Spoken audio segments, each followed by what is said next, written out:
আমরা কি পারবো? আমাদের পিছনে কি ছাগল যাবে?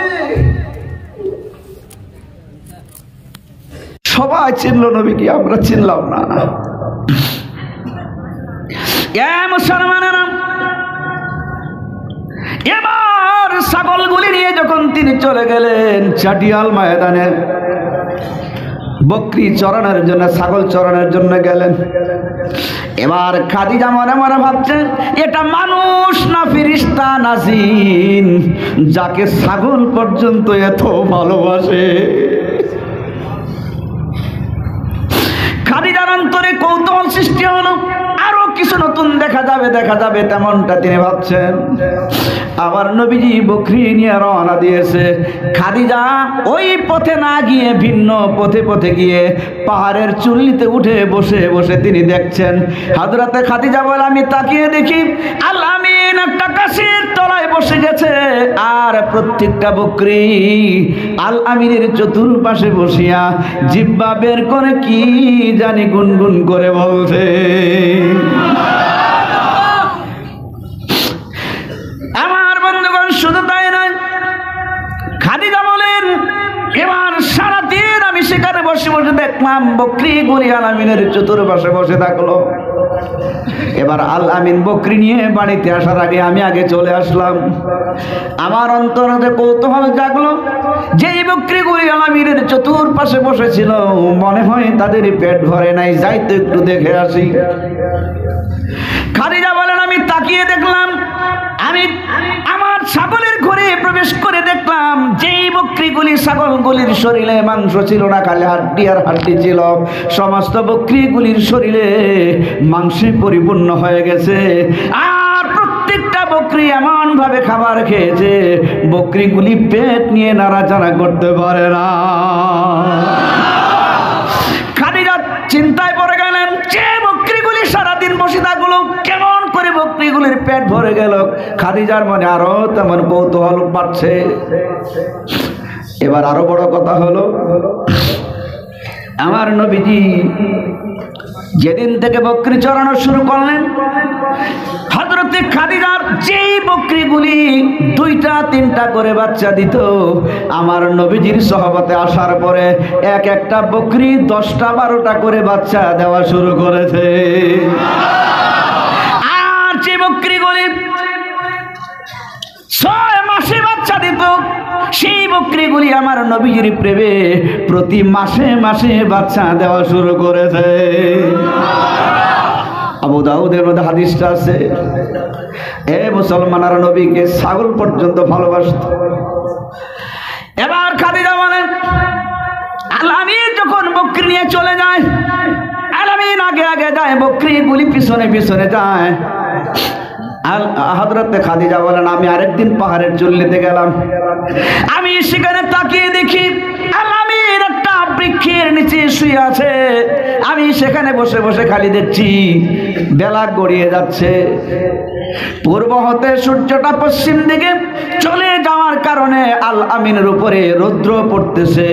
এমন সময় খাদিজা বলে, আমি তাকিয়ে দেখি আমার সমস্ত বকরিগুলি একটার উপরে আরেকটা, আরেকটার উপরে আরেকটা, আরেকটার উপর আরেকটা, এমন করে পিরামিড তৈরি করে আল আমিনকে ছায়া প্রদান করছে।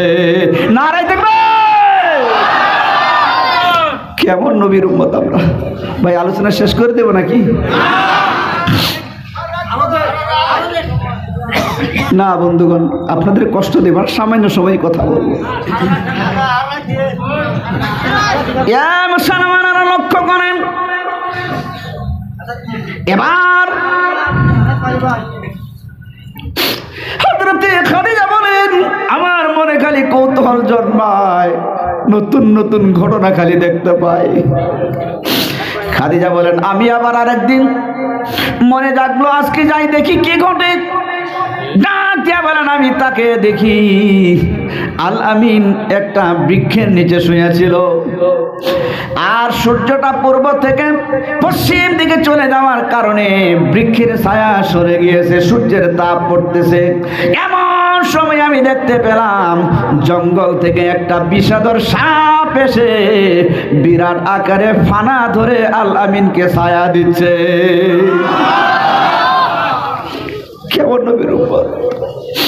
জঙ্গলের সাপ ছিল, জঙ্গলের সাপ ছিল, আমরা চিনলাম না। নবীর সুন্নতের উপর আমল করতে আমাদের দ্বিধা হয়। আল্লাহ,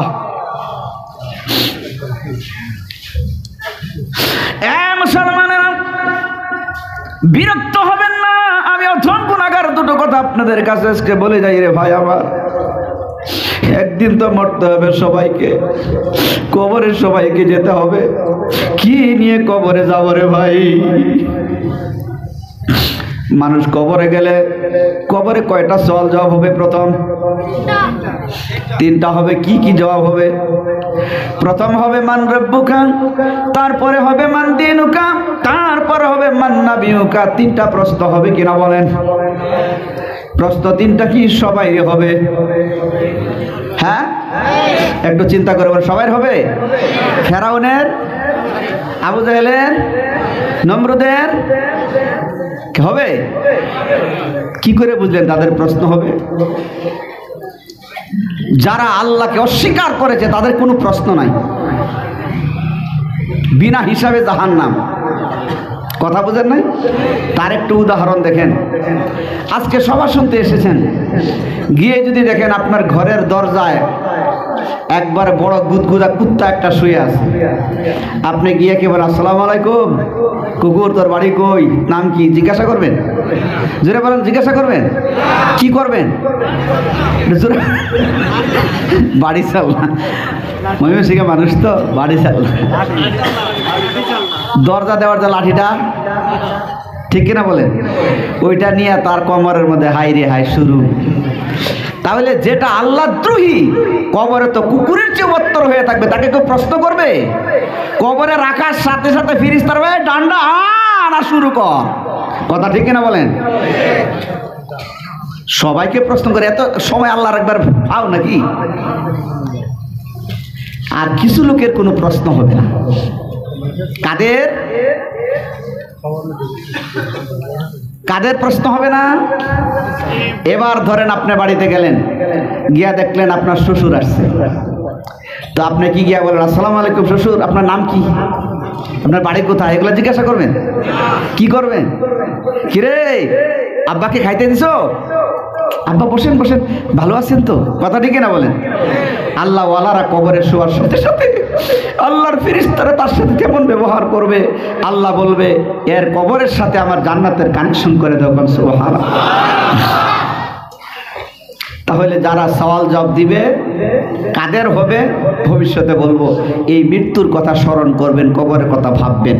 আলোচনা ছিল আমার নবীজি বকরি চড়াচ্ছেন, মনে আছে তো? আমার বন্ধুগণ শুধু তাই নয়, হযরতে খাদিজা বলেন আমি আরেকদিন গিয়ে তাকিয়ে দেখি আল আমিন বকরি চড়াচ্ছে, গাছের তলায় শুয়ে আছেন। আমি গিয়ে দেখলাম গাছের তলায় শোয়া।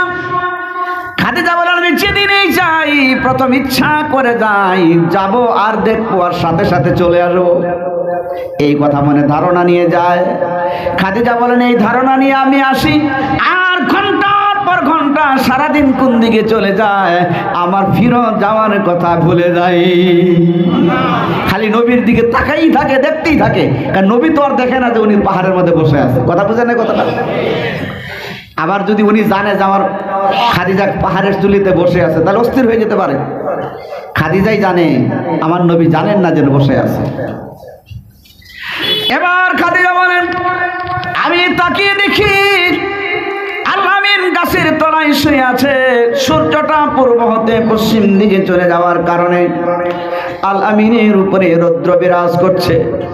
এমন সময় আমি দেখতে পেলাম আকাশটা যেন মেঘাচ্ছন্ন হয়ে কোথা থেকে জানি একটা কালো মেঘ হঠাৎ করে এসে আল আমিনের উপরে এমন ভাবে ছায়া প্রদান করেছে, আল আমিনের শরীরে কোনো রৌদ্রের স্পর্শ লাগতে দেয় নাই। নারায় দেখবে কত সুন্দর ছিলেন আমার নবীর আদর্শ। সংক্ষিপ্ত আকারে এবার কথাটা বলছি। এইগুলি দেখছেন, দেখতে দেখতে খাদিজা ভাবছে না, খাদিজার বয়স তখন 40-এ চলে গেছে, আবার নবীর বয়স তখন 25 বছর চলে গেছে। খাদিজা তিলে তিলে আরো ধনী।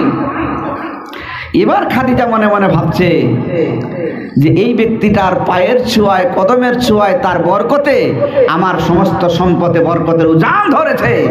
সুতরাং আমার বাকি জীবনটা যদি আমি এই মহিলাটার স্ত্রী হয়ে, এই পুরুষটার স্ত্রী হয়ে কাটাতে পারতাম। কার ভাবনা? আরে আসতে বলে জোরে, কার ভাবনা? খাদিজা রাষ্ট্রপতির ভাবনা। তদানীকালে রাষ্ট্রপতি তো আমাদের আর কি আছে, মাথা মাথা। তার ধারণা যে আমি এই এতিমের স্ত্রী হয়ে কাটাবো। এখন সুবহানাল্লাহ মনে মনে ভাবছে। কিন্তু নবীজির সাথে খাদিজার বিয়ে হওয়ার পূর্বে খাদিজার আরো 2 জায়গায় বিয়ে হয়েছিল। নবীজির সাথে এটা 3য় নম্বরের ম্যারেজ, 3 নম্বরের বিবাহ। খাদিজা কিন্তু দেখতে দেখবার বিশ্ব সুন্দরী ছিল তা না। খাদিজার সামনের দাঁত 2টার মাঝখানে একটু ফাঁকা ছিল। কিন্তু পৃথিবীর ইতিহাসে পবিত্রা, সুন্দর চরিত্রা, সুন্দর আদর্শ মানের 4 জন মহিলার নাম আসছে। তার মধ্যে একজন হলেন হযরতে খাদিজা, জোরে কোন সুবহানাল্লাহ। আরেকজন হলেন হযরতে মারিয়াম, ঈসা আলাইহিস সালামের মা। আরেকজন হলেন হযরতে আসিয়া, ফেরাউনের স্ত্রী। আরেকজন হলেন নবীজির কলিজার টুকরা খাতুনে জান্নাত ফাতিমাতুজ জাহরা রাদিয়াল্লাহু তাআলা আনহা। এই 4 জন মহিলার নাম আসছে ইসলাম ইতিহাসে। এদের সমকক্ষ পৃথিবীতে আর কোনো মহিলা নাই। একবার জোরে বলেন সুবহানাল্লাহ। সেই মহিলা এই কথা মনে মনে ভাবলেন যে আমি আলামিনের সাথে আমার জীবন কাটাবো। এবার ভাবছে যে আমি তাহলে বিবাহের কথাটা বলি কি করে। এবার খাদিজা মনে মনে ভাবছে আমি যদি অন্য কোনো মানুষের দ্বারাই আমার বিবাহের পয়গামটা পাঠাই তাহলে কথাটা জায়গায় থাকবে না, মানুষের কানে কানে চলে যাবে, বদনাম হতে পারে। এবার খাদিজা মনে মনে ভাবলেন না, আমি নিজেই কথাটা তার কাছে বলবো। এই কথা মনে করে খাদিজার একজন বিশ্বস্ত গোলামকে ডাকলেন। ডাক দিয়া বললেন, গোলাম, ও আমার কর্মচারী, যাও যাও আল আমিনের কাছে যাও। আল আমিনকে গিয়ে বলবে খাদিজা দেখা করতে চায়। জোরে কর না সুবহানাল্লাহ। কিন্তু জেনে রাখবেন হযরতে খাদিজা জীবনেও কোনোদিন আমার নবীকে ও মুহাম্মদ বলে ডাক দেয় নাই। যখনই ডাকার প্রয়োজন হয়েছে ও আল আমিন বলে ডেকেছে, ও আস-সাদিক বলে ডাক দিয়েছে। সুবহানাল্লাহ। কামলার সাথে কেমন ব্যবহার খাদিজা শিক্ষা দিয়ে গেলেন। আমরা যদি হাজিরা নেই বাড়িতে, এটা হইল না কেন, হ্যাঁ তার কত রকমের কাজ দেয়। কথাটি কিনা বলেন, খাওয়ার সময় খায়, কাজ করা জানে না, বহুত দেয়। কিন্তু কামলাকে আপনি নাম ধরেও না ডাকা, তাকে ভাই কাজ করো, ভাই কষ্ট হচ্ছে, পানি খাও, একটু রেস্ট করো, এই তো ইসলাম শিক্ষা দেয়। এবার খাদিজা কোনোদিন ও মুহাম্মদ বলে ডাক দেয় নাই। যখনই ডাকার প্রয়োজন হয়েছে আল আমিন বলে নম্র ভাষায় ডাক দিয়েছে।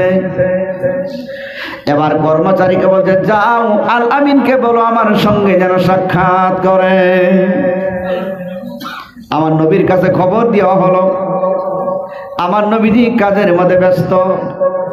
নবীজি কাজে ব্যস্ত। তখন নবীজি কি কাজের মধ্যে ব্যস্ত। আমার নবী বললেন, ও খবরিয়া, ও খবর দেনেওয়ালা, যাও যাও খাদিজাকে তুমি বলে দেবে আগামী কালকে বেলা 10টার সময় সাক্ষাৎ করো। এর দ্বারা কি বোঝা গেল? মালিক ডাক দেওয়ার সাথে সাথে দৌড় দেওয়া লাগে। দেখেন এখানে মালিক আপনাকে যে কাজের মধ্যে নিয়োজিত করেছে, আপনাকে যখন মালিক ডাকবে আপনি তড়িৎ গতিতে কাজগুলি গুছিয়ে ফেলবেন, কারণ আপনি চলে আসলে যেন মালিকের সম্পদের কোনো ক্ষতি না হয়। সুবহানাল্লাহ। বাড়িতে গিয়া আমার ভাষা বুঝতে পারছেন তো? তাইলে আবার বলে বলে সুবহানাল্লাহ বলাতে হয় কেন? এবার আমার নবীজি তার যেগুলি কাজ তার কাছে ছিল কাজগুলি গুছ করলেন। এইদিকে হযরতে খাদিজা তার বাড়ির একটা ঘর সুন্দর করে সাজালেন, ফুল দিয়ে সুগন্ধি দিয়ে ঘরটাকে সাজালেন। নবীজির সাথে ঘরে বসে কথা বলবে, কথা বুঝেন না? তাদের অন্তর কি আনন্দ ছিল না খাদিজার অন্তরে? আমরা যদি এরকম কোনো ভালোবাসার কোনো ছেলে আসে বা মেয়ে আসে, আমরা কি করি? যদি বিনা দাওয়াতেও আসে, মনে মনে তো জানা, ফোনে আগে হ্যালো মুই যাসম, আমি যাচ্ছি, আমি আইতাছি, কথা ঠিক না বল, আমি আইতাছি তোমার বাড়িতে। তারপরে দেখবেন ঘর টর গুছিয়ে একবারে আগরবাতিটা জাগালে জ্বালায় রেডি। দাদি জিজ্ঞাসা করে, কিরে আগরবাতি জ্বালাস কেন, ঘর গুছাস কেন? কই এমনি এমনি এমনি, কথা ঠিক না বলেন? কই এমনি করি আর কি। দাদি কয় অন্য দিন তো দেখি না, আজকে কেন? কয় না এমনি মনটা চাইলো আর কি, কথা ঠিক কিনা বলেন? যাকে যে ভালোবাসে তার সাথে ভালোবাসা এমন ভাবেই তো শুরু হয়। এবার খাদিজা ঘরটাকে সাজালেন, সুগন্ধি দিয়ে ফুল দিয়ে সুন্দর করে সাজালেন। হযরতে খাদিজা ঘরটাকে সুন্দর করে সাজিয়ে সুগন্ধি দিয়ে ঘরের মাঝখানে একটা টেবিল রাখলেন, আর দুই পাশে দুইটা চেয়ার রাখলেন। খাদিজার মনে মনে ভাষণা হলো, এই চেয়ার একটাতে আমি বসবো, মাঝখানে তো টেবিলটা তো আছে, আর আল্লাহ আরেকটা চেয়ারে বসবে, দুইজনে মুখামুখি বসে আমি বিবাহের প্রস্তাবটা তার কাছে দিব। সুবহানাল্লাহ। চেয়ারটা মাঝখানে। এবার আমার নবীজি ঠিক বেলা 10টার সময় খাদিজার বাড়িতে যখন আসলেন, খাদিজা দেখলেন আল আমিন বাড়িতে চলে আসছে। এবার খাদিজা আগেই ঘরের মধ্যে প্রবেশ করলেন, আগেই ঢুকছে। সিস্টেমটা তো এটাই, মেহমান যদি আসে মেহমানের আগে মেজবান ঢুকবে, ঢুকে মেজবান মেহমানকে ডাকবে, আসেন বসেন, কিন্তু আগেই মেহমানকে ঢুকাতে নাই। সিস্টেমটা দেখেন ইসলামে। আমার ভাষা বুঝতে পারছেন তো? কারণ ঘরের কোনো ঝামেলা টামেলা থাকতে পারে, এই জন্য মেজবান ঢুকে ঠিকঠাক করে বা ইশারা দিয়ে, যদি মহিলার থাকে যাও এদিকে আসতেছে, ইশারা দিয়ে আসেন, এটাই তো সিস্টেম। কিন্তু বর্তমানে তা করে না, এবার আগে এইগা ঢুকে, মানে গ্রিস করে ঢুকে, তাতে কিছু দেখা যায়। মতলব যে এত খারাপ মানুষের, আল্লাহু আকবার। আপনাদের দিকে সবাই ভালো মানুষ, অন্য জায়গার কথা বলছি। ভাই খারাপ লাগতেছে ভাই? আলোচনা শেষ করে দেবো নাকি? একটু সময়, বেশি না। মুসলমানেরা, এবার হযরত খাদিজা একটা চেয়ারের সামনে দাঁড়ায় বলে, আসেন আল আমিন, আপনি বসেন। চেয়ারটাতে বসে নাই, কিন্তু উনি দাঁড়িয়ে দেখাচ্ছেন, আসেন বসেন। আমার বিশ্বনবীর সাথে সাথে হাত বাড়িয়ে চেয়ারটাকে বের করে ঘরের দরজায় রাখলেন, আর এমন ভাবে আমার নবী বসে পড়লেন, নবীজির শরীরের আধা শরীরটা ঘরের ভিতরে আর আধা শরীরটা বাইরে। নারাই দেখবে। আমরা হইলে কি করতাম, ম্যাডাম দরজাটা লাগাই নিলে ভালো হয় না, কথা ঠিক কিনা বলে? কারণ মানুষের ফেতা ফেতা করে, আপনাদের ভাষা আর কি, ফেতা ফেতা করে না, কি বলে এটা? ওই জায়গা তার বেশি ফেতা ফেতা, কথা বোঝেন নাই? আল্লাহ হাসতে বলছেন, কিন্তু হাসাটা কম হবে। মুসলমানেরা, আল্লাহর নবী বিশ্ব নবী ঘরের দরজার মধ্যে বসলেন, যাতে করে কোনো মানুষের অন্তরে কোনো রকমের সন্দেহের উদ্ভাস না হয়। কারণ কারো অন্তরে সন্দেহ যদি আপনি উৎপত্তি করেন, আপনিও গুনাহগার হবেন, যে সন্দেহ করবে সেও গুনাহগার হবে। ইন্না বা'দা যান্নি ইসমুন, বদগুমান করা কবিরা গুনাহ। তাহলে আপনি কবিরা গুনাহ করার সুযোগ দিলেন। এবার দেখা গেল শ্বশুর বাড়িতে নাই, শাশুড়িও নাই, শালি ঘরের মধ্যে বসা, আপনি গিয়ে সোনার বন্ধুর গান আলাপ শুরু করে দিলেন। এবার শ্বশুর আসলো, বাকি মতো আরেকটা বোন জামাই আসলো, এসে দিলে ঘরে দুইটা করে গিরে, স্বাভাবিক বলাটা। কারণ বর্তমানের বড় ডাকাইতে হলো দুলাভাইগুলি, বোন জামাইগুলি, ভাই সাহেবগুলি, কথা ঠিক না বলেন? আপনাদের দিকে না, অন্য জায়গার কথা বলতেছি। এদিকের ভাই সাহেবরা তো শালির সাথে কথাই কয় না, খুব ভালো মানুষ। হাই রে মুসলমান রে, মুসলমানের সংক্ষিপ্তকারী। এবার এমন কোন কাজ করা যাবে না যে কাজটা করলে মানুষের অন্তরে সন্দেহে জাগবে। যেমন ধরেন একটা মদের ভাটি আছে, কিংবা তো একটা সিনেমা হল আছে, সিনেমা হলটা ছুটি হয়েছে, লোকগুলি দলে দলে আসতেছে, আপনিও জানি কোথায় গিয়েছিলেন, ওদের সাথে মিশে মিশে আপনিও আসতেছেন। এবার যারা দেখনেওয়ালা ভাববে এটাও সিনেমা হল থেকে আসছে, ভাববে না? এই যে খারাপ ধারণাটা যে মানুষের অন্তরে জন্মাইলেন, এর জন্য আপনিও গুনাহগার হবেন। সুতরাং এমন কোনো কাজ করব না যার দ্বারা মানুষের অন্তরে সন্দেহের সৃষ্টি হয়। বলুন ইনশাআল্লাহ। এবার আমার নবীজি চেয়ার নিয়ে ঘরের দরজায় বসে খাদিজাকে বললেন, খাদিজা কি বলতে চান বলেন, বলেন কি বলতে চান। খাদিজা মনে মনে ভাবলো, হাই রে চরিত্র তোমার, এত সুন্দর চরিত্রের আধার, এমন চরিত্রের আধার আর হয় না। এবার কিতাবের মধ্যে আসছি, আমার নবীজি বিনা প্রয়োজনে কোনোদিন খাদিজার কাছে আসে নাই, আর খাদিজার সঙ্গে বিবাহের পূর্বে কোনোদিনও আমার নবীজি খাদিজার চোখে চোখে তাকিয়ে দেখে নাই। আমরা হলে কি করতাম, ফোন হ্যালো কি মিস কল রং নাম্বার, কথা বুঝেন নাই, কোনো মতে মালিকের নাম্বারটা নিয়ে, ম্যাডামের নাম্বারটা নিয়ে খালি ফোন, কিরে কি হয়েছে, এটা মানে মিস কল, এটা মানে রং নাম্বার। আপনাদের দিকের কথা বলতেছি না, আলাদা জায়গার কথা বলতেছি। হাইরে মুসলমান, এগুলো ভাবার ব্যাপার। আমার নবীজি বললেন, ও খাদিজা কি বলতে চান বলেন। খাদিজা ডাক দিয়া বলে, আল আমিন, বলেন তো দেখি আপনাকে আমি কোন কাজে অ্যাপার্টমেন্ট দিয়েছিলাম। আমার নবী বলেন, রাখালের কাজে। ঠিক কিনা বলেন। এখন আপনি কোন পোস্টে আছেন? খাদিজা বলেন, এখন আপনি কোন পোস্টে আছেন? আমার নবী ডাক দিয়া বলে, খাদিজা গো, এখন তো আমি আপনার সমস্ত সম্পদের জেনারেল ম্যানেজার। সমস্ত সম্পদের জেনারেল ম্যানেজার তখন আমার নবীজি, অথচ লিখতে জানেন না, পড়তে জানেন না। আল্লাহু আকবার। আর আমার আল্লাহ রাব্বুল আলামিনের হাবিবের ব্যাপারে এটা হাদিসে কুদসি জানিয়ে দিয়েছেন। নবীজি বলছেন, বুইস্তু মুআল্লিমান, আল্লাহ আমাকে গোটা পৃথিবীর জন্য উস্তাদ করে, শিক্ষক করে পাঠিয়েছে। বলেন সুবহানাল্লাহ। এবার শিক্ষকের যদি শিক্ষা না থাকে, ছাত্রকে কি শিক্ষা দেবে? তাহলে ইনি কেমন শিক্ষিত? আমার নবী কি জ্ঞানী ছিল না? আমার নবীকে যে জ্ঞান দিয়েছেন তিনি কে?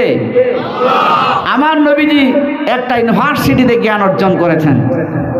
সেই ইউনিভার্সিটির নাম হচ্ছে হেরা পর্বতের গুহা। আর যিনি মানে ছাত্র একজন, শিক্ষক একজন। ছাত্র হচ্ছেন মুহাম্মদ রাসূলুল্লাহ, আর শিক্ষক হচ্ছেন স্বয়ং আল্লাহ। একটু ধরে বলেন সুবহানাল্লাহ। যে আল্লাহ তার স্বয়ং শিক্ষক, সে কেমন হতে পারে বুঝে নিন। এবার আমার নবীজি ডাক দিয়া বলেন, খাদিজা আমি আপনার সম্পদের জেনারেল ম্যানেজার।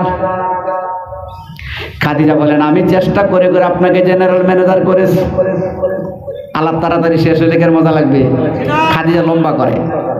আমার নবী বলেন, না আপনি বানান নাই, শুধু আমিও চেষ্টা করেছি, কাজ করেছি, দায়িত্ব পালন করেছি। দায়িত্ব পালন করার ফলে আমার আল্লাহ জায়গায় এনেছে। খাদিজা কয়, তা ঠিক, কিন্তু মালিকের চেষ্টাও তো লাগে। কথা ঠিক না বলেন? আল্লাহু আকবার। এবার খাদিজা বলেন, আমি চেষ্টা করেছি ও আল্লামিন, মোট কথা হলো আমার বাড়িতে যত সম্পদ, এই সম্পদগুলি আপনার কদমের ছোঁয়ায় হয়েছে। ও আল্লামিন, আমার যত সম্পদ দেখতে পাচ্ছেন, সব সম্পদগুলি আপনার বরকতে, আপনার কদমের ছোঁয়ায় হয়েছে। ও আল্লামিন, একটা কথা আপনার কাছে বলবো, যদি ভালো লাগে আপনি হ্যাঁ বলবেন, ব্যবস্থা করব। যদি ভালো না লাগে আপনি না বলবেন, কথাটা কারো কাছে বলবেন না, কারো কাছে বলবেন না। আমার নবী বলেন, কি বলতে চান বলেন। খাদিজা ডাক দিয়া বলে, ও আল আমিন, আমি চেয়েছিলাম আমার বাকি জীবনটা আপনার স্ত্রী হয়ে কাটাতে। নারে দেখবে।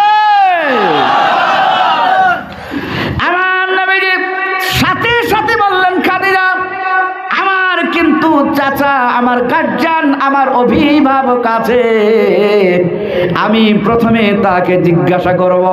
আমার চাচা যদি রাজি হয় তবেই বিবাহটা হবে, আর চাচা যদি রাজি না হয় এই বিবাহ হবে না।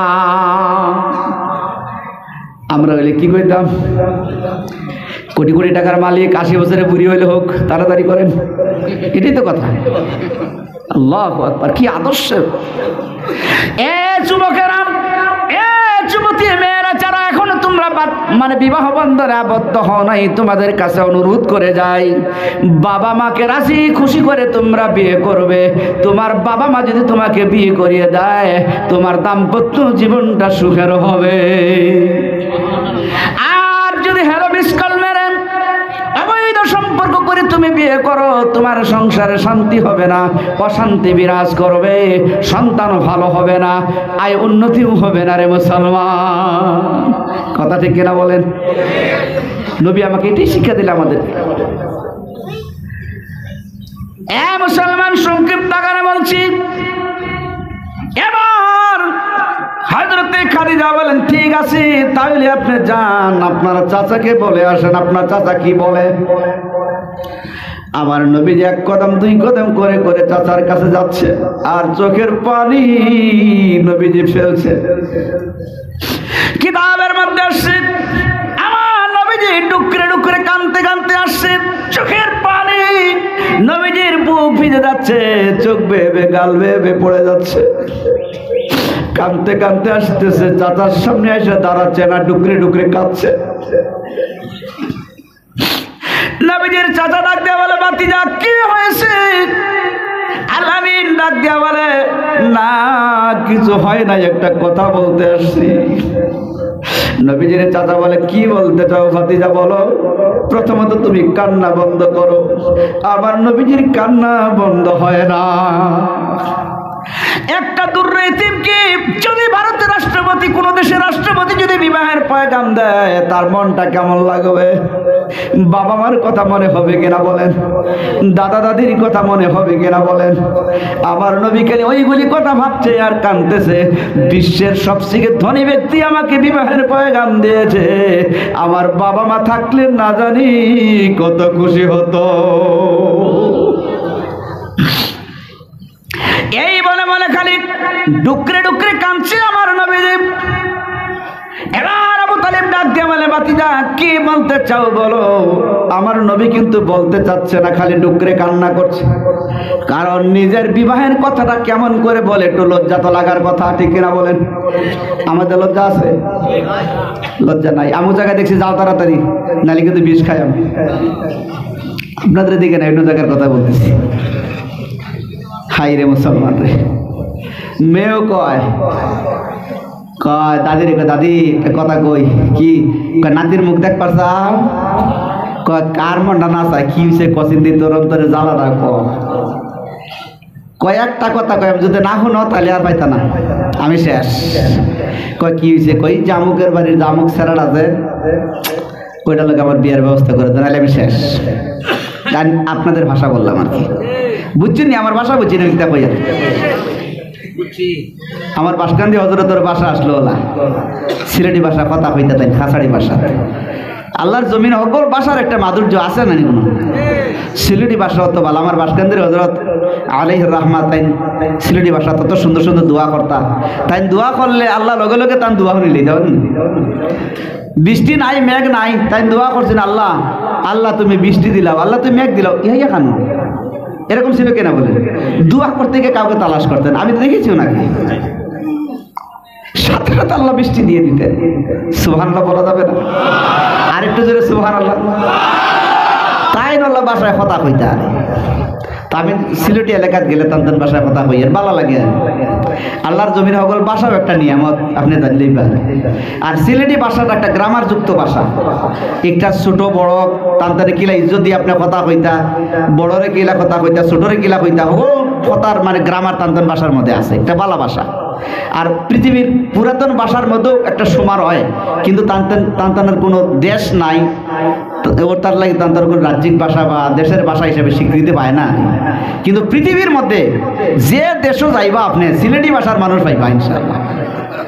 আমি আল্লাহর জমিনে যেত দেশও আমি গেছি, আরি মালয়েশিয়া থেকে শুরু করিয়া ইবাই দিয়ে আপনার মালদ্বীপ, বাংলাদেশ, নেপাল, ভুটান, সৌদি আরব, সারা জায়গা দিয়ে দিকে সিলেটি মানুষ আছে। আর খারাপ পাইতেনি আপনাদের, আপনাকে বেয়া পাইছেন আমার কথাবিলাক। বুজি পাইছে না? ভাষাবিলাক বুজি পাইছে না? এতিয়া আপোনালোকে অসমীয়া ভাষাত কৈ আছো মানে আপোনালোকে আকৌ ভাবিব এওঁ কেনেকৈ অসমীয়া ভাষা শিকিলে বাৰু।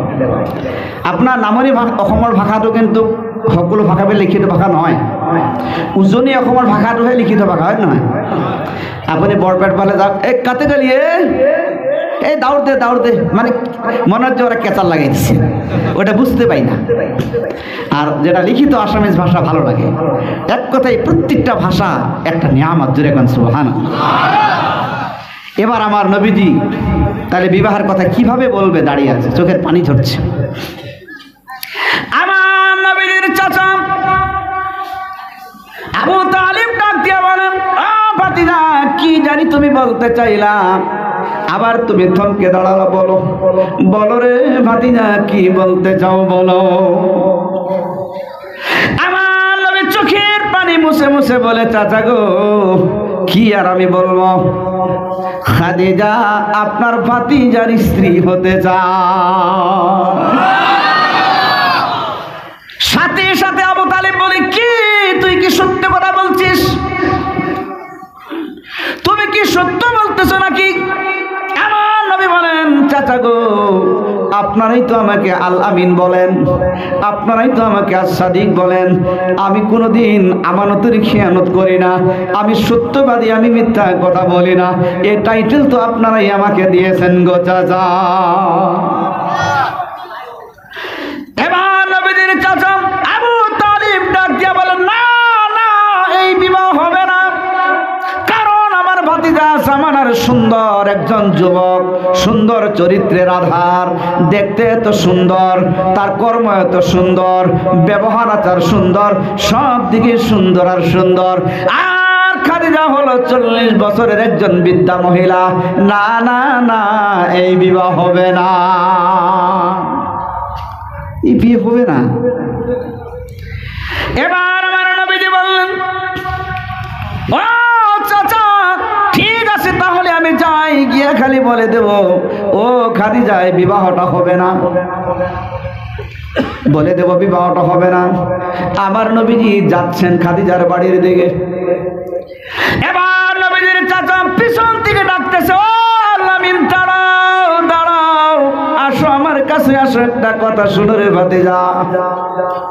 আমার নবীজি ফিরে আসলেন, ডাক দিয়ে বলে, ভাতিজা আমি বিবাহের হা না কোনো ফয়সালা আমি এখনই দেব না, আমাকে 3 দিনের সময় দাও, আমি 3 দিন পরে বলবো বিবাহটা হবে কি হবে না। অনলি ফর 3 days, 3 দিন দাও শুধুমাত্র। 3 দিন সময় দেওয়া হলো। এই 3 দিনের মধ্যে আমার নবীজি খাদিজার বাড়িতে কাজ করতে যায় নাই, কারণ বিবাহের আলোচনা চলতেছে। কথাটা বুঝেন নাই? আর আমাদের যুবকেরা যদি কোনো বাড়িতে বিবাহের আলোচনা চলে, খালি ওই বাড়ির সামনেতে বাইক নিয়ে ফুরুত ফরাত, আর কেউ কেউ ভাঙা সাইকেল নিয়ে যায়, ওই বাড়ির সামনে গিয়ে সাইকেলের সিট ভরে যায়।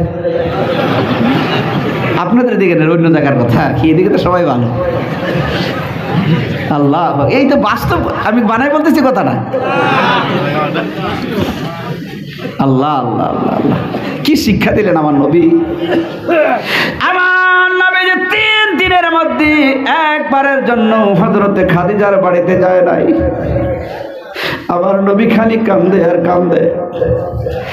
এত ধনাঢ্য ধনবান মহিলার সাথে আমার বিবাহের আলোচনা চলছে, আমার মা নাই, আমার বাবা নাই, খালি কান্দে আর কান্দে, খালি কান্দে আর কান্দে। 3 দিন পরে নবীজির চাচা আবু তালিব ডাক দিলেন, ও আলামিন আসো আসো, শোনো এই বিবাহটা কিন্তু হবে। নবীজি বললেন, চাচা বুঝতে পারলাম না, আপনি বললেন বিবাহটা হবে না, আবার আপনি বলতেছেন হবে, কারণটা কি? নবীজির চাচা আবু তালিব ডাক দিয়ে বলো, নবীর ও ভাতিজা, একদিন এমন সময় আসবে আমি তোমার কাছে সেদিন আমি থাকবো না, ওই দিন খাদিজার লক্ষ কোটি কোটি টাকাগুলি তোমার বিরাট কল্যাণে আসবে, সুতরাং বিয়েটা হবে, তুমি রেডি হও। এবার আমার নবীজির বিবাহ হবে বিশ্ববিখ্যাত ধনাঢ্য মহিলার সাথে। আমার নবীজি খালি কান্দে, নবীজির চাচা চাচি যারা ছিল আমার নবীজির সঙ্গে তারাও খালি কান্দে। কিতাবের মধ্যে আসে আমার নবীজির চাচাদের মধ্যে হযরত আমির হামজাকে দেখতে নবীজির মতো খানিকটা দেখা যেত। নবীজি বলছেন আমার চাচা আমার সিরতে এবং সুরতে একরকম। আমির হামজা এত সুন্দর চরিত্রের আধার ছিলেন। আর নবীজির বাবা আব্দুল্লাহকেও দেখতে খানিকটা আমির হামজার মতোই লাগতো। জোরে কোন সুবহানাল্লাহ। আমার বন্ধুগণ, এবার বিশ্বনবী মুহাম্মদুর রাসূলুল্লাহ সাল্লাল্লাহু আলাইহি ওয়াসাল্লাম ডাক দিয়ে বলে, ও চাচা আবু তালেব, বলেন আপনারা ভাইদের মধ্যে আমার আব্বার মতো বেশি দেখতে কাকে মনে হয়? হযরত আবু তালিব বলে, ভাই আমির হামজাকে দেখতে তোমার বাবার মতো মনে হয়। আমার নবীজি দৌড় দিয়ে গিয়ে আমির হামজাকে বুকের সঙ্গে জড়াইয়া বলে, ওগো চাচা, আজকে আমার বিবাহের দিন, আমার বাবা না।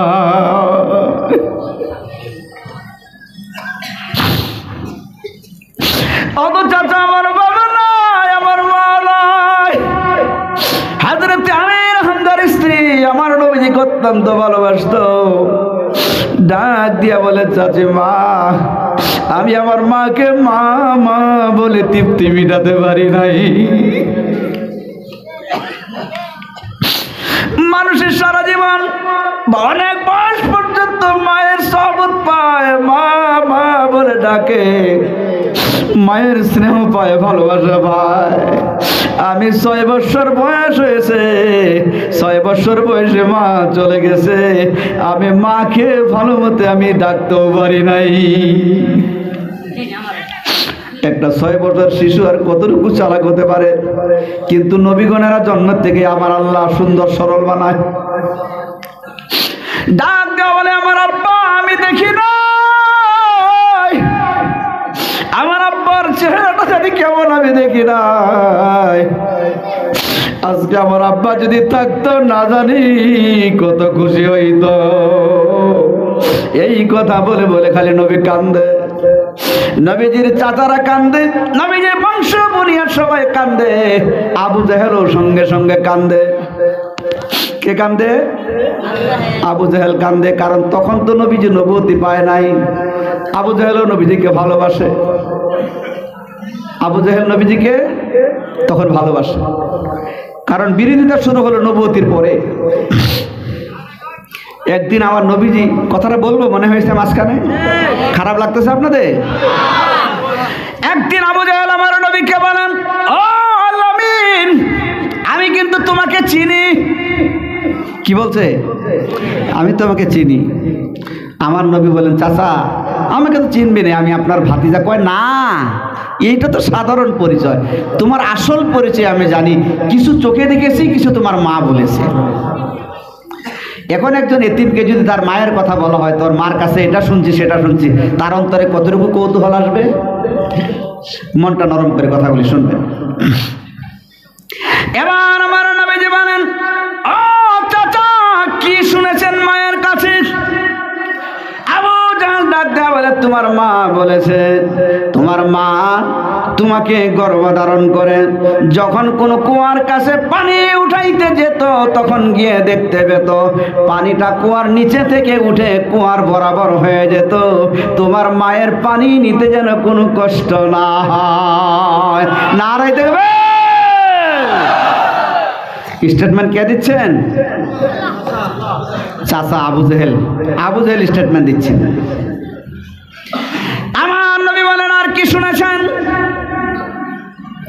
আবু জেহেল বলে, তোমার মা বলেছে, তোমার মা যখন তোমাকে গর্ভে ধারণ করে রাস্তা দিয়ে গমন করত, তোমার মায়ের পায়ের তলায় যদি কোনো পাথর পড়তো, সাথে সাথে সেই পাথরটা তুলায় পরিণত হয়ে যেত, সাথে সাথে তুলা হয়ে যেত। তোমার মা আরো বলেছে, তুমি যখন তোমার মায়ের গর্ভে ছিলে, তোমার মায়ের পেটটা কিন্তু ফুলা দেখা যায় নাই, কেউ তো দেখাই নাই, কেউ দেখে নাই। দেখেন কারবার, এখানেও বহুত কথা। নবীজি তার মায়ের পেটে, তার মায়ের পেট, তার মাকেও মানুষ বেশি সবাই দেখে নাই, পর্দায় থাকতেন।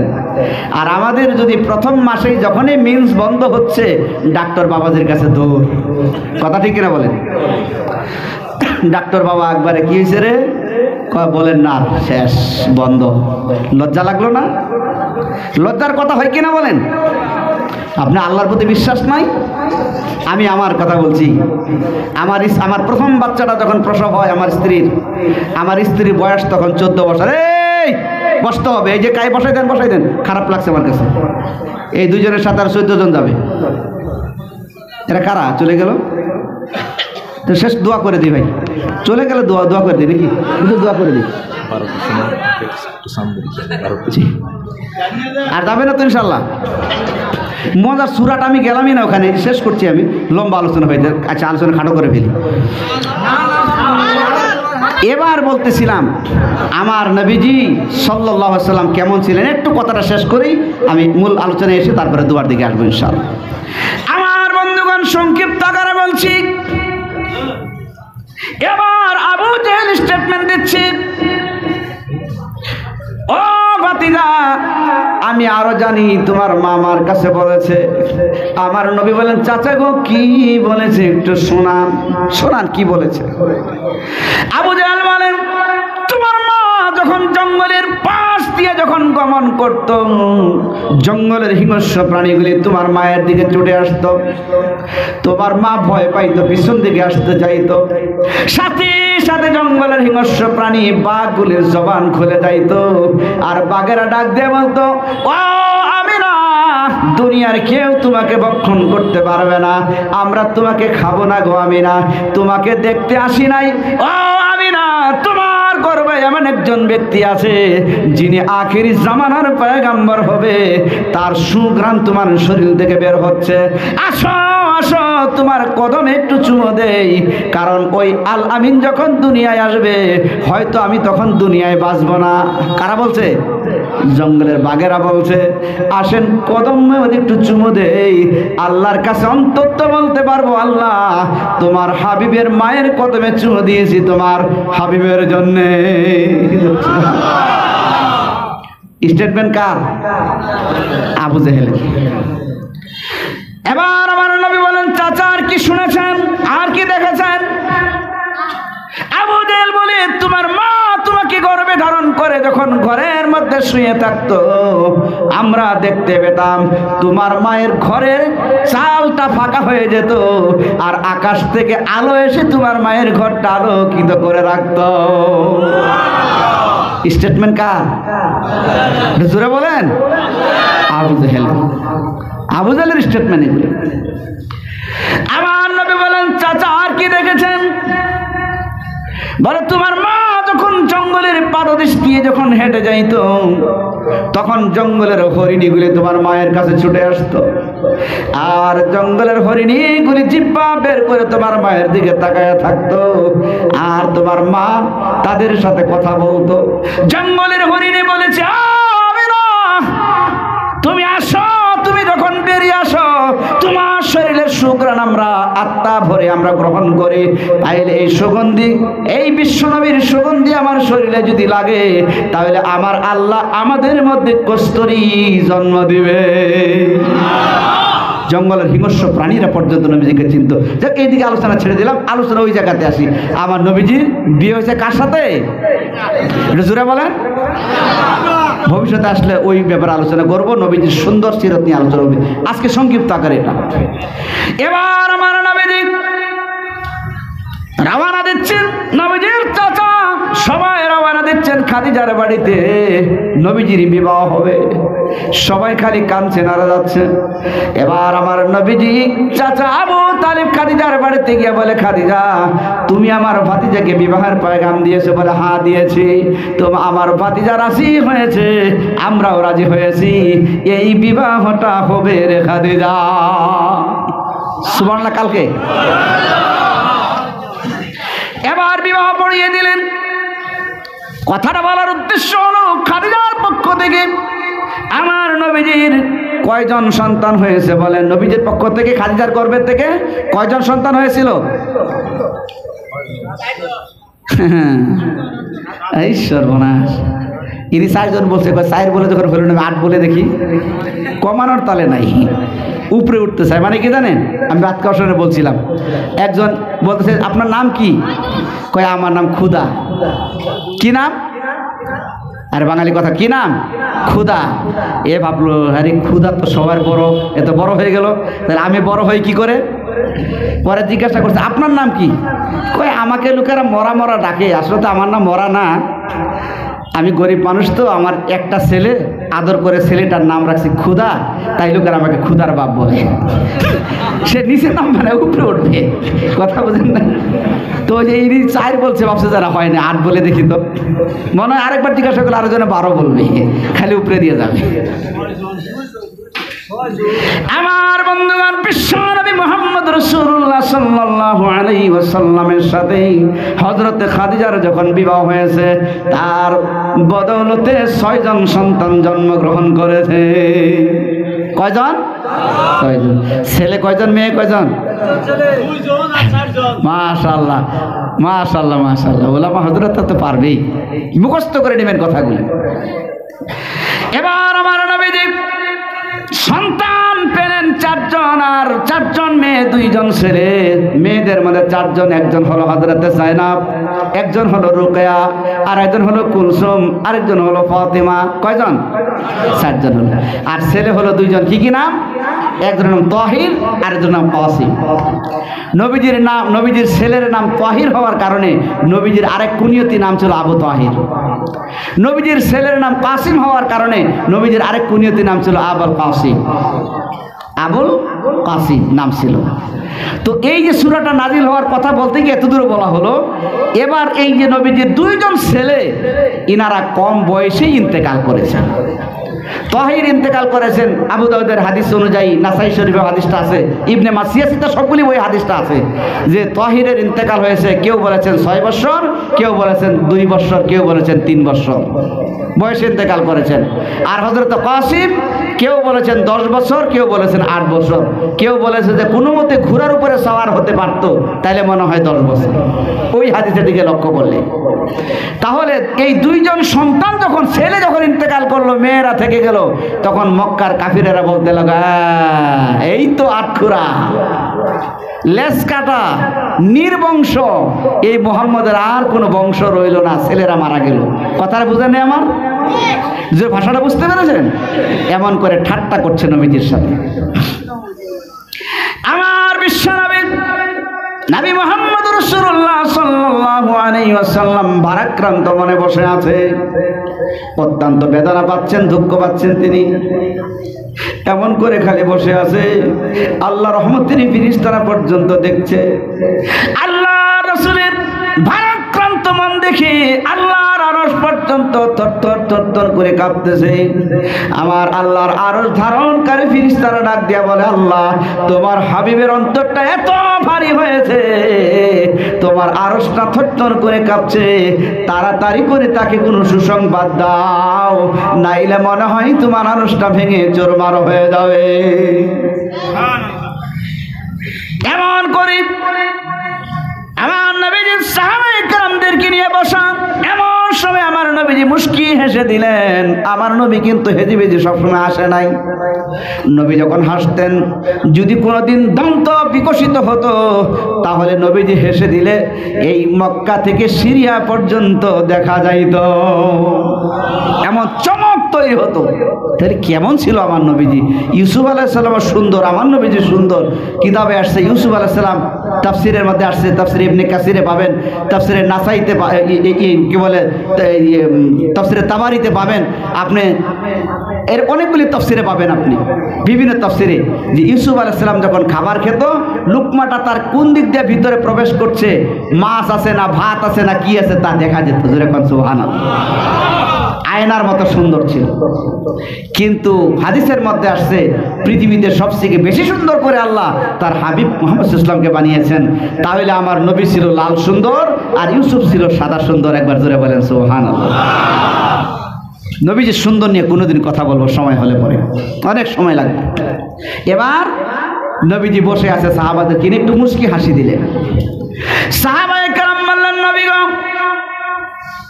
আপনার কাসিম ইন্তেকালের পর থেকে আপনার মনটা ভারী, আজ 3 দিন যাবত আপনি কোনো কথা বলেন না, মন মরা, খালি মন কেমন করে জানি বসে থাকেন গো নবী। ও গো নবীজি, হঠাৎ আপনি কেন হাসলেন? আমার নবী বলেন, সাহাবায়ে কেরাম, এইমাত্র আল্লাহর পক্ষ থেকে হযরত জিবরিল আমার জন্য 3টা আয়াত নাযিল করেছেন, 3টা আয়াত নিয়ে আসছেন, অর্থাৎ সূরা কাউসার নিয়ে আসছেন। আমার নবীজি বিসমিল্লাহির রহমানির রহিম পাঠ করে, সূরা কাউসার পাঠ করে সাহাবাদের কাছে শোনাইলেন। এবার দেখেন সূরা কাউসারের অর্থটা বুঝলে তো, নাজিলটা কখন হয়েছে এইটা বলতে গিয়ে এতটুকু সময় লেগে গেল, এইগুলো বলতে আরো সময় লাগবে। একবার শর্টকাট বলবো, লম্বা করবো না। এবার বন্ধুগণ আমার, সূরাটা নাজিল হয়েছে, এই সূরাটার মধ্যে যে কাউসার শব্দটা আছে, কাউসার মানে কি? কাউসার মানে কি? ডালিম, লাউ, কদু নাকি? আল্লাহু আকবার, এটাই আজকে আলোচনা। একটু সংক্ষিপ্ত আকার শুনেন।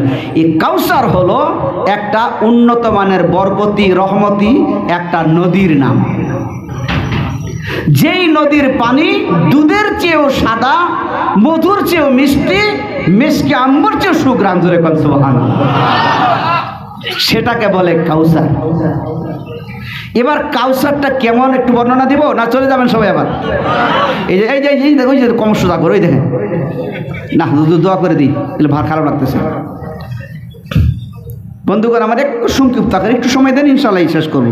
12টা বেজে গেছে, আর 10 থেকে 15 মিনিটের ভিতরে ইনশাল্লাহ আমরা আলোচনার শেষের দিকে আসবো। এই 10-15 মিনিটে শেষ করে দেবো ইনশাল্লাহ। সবাই একসাথে দোয়া করে যাবো তো ইনশাল্লাহ। অনেকেই ভাবতেছে হ্যাঁ শেষের দিকে পকেটে হাত দেওয়ার তাল না, একটু তো দিতেই হবে, স্বাভাবিক। সবাই দিয়ে যাবো তো মাদ্রাসা জন্য ইনশাল্লাহ। 1টা টাকা হলেও দিয়ে যাবো। কারা কারা হাতটা তুলে দেখাই না, আর এই দেখবি আল্লাহ যারা হাত উঠাইলো না, আল্লাহ প্যারালাইসিস দিও। হুজুর কি বলতাম, কি বলবো? তাইলেও আপনি হাত ওঠান নাই মনে হয়। হাতটা তোলেন সবাই, সবাই দিয়ে যাবো ইনশাল্লাহ। আপনারা আসামি না? আপনার আসামি তো? কোন মামলার আসামি? ও আচ্ছা আচ্ছা, আসামে থাকেন তাই আসামি। পশ্চিমবাংলায় পশ্চিমবাংলায় থাকি আমি তাই বাঙালি, কথা ঠিক কিনা বলেন? বিহারে থাকে তাই বিহারি। উনি কেস মামলার আসামি নয় তো? তাহলে ভয় পাচ্ছেন কেন? ভয় নাই। সকলে হাতটা তুলে তাকবীর দিয়ে নারে তাকবীর। মাদ্রাসার জন্য আত্মা ফলে দান করবো ইনশাআল্লাহ।